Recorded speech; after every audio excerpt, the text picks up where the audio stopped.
नमस्कार बालमित्रांनो, आज आपण बघणार आहोत मंथन परीक्षातले पिल्लूदर्शक शब्द.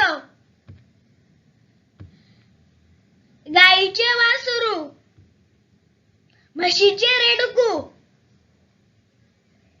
मेंढीचे कोकरू, शेळीचे करडू, घोड्याचे शेंगरू, वाघाचा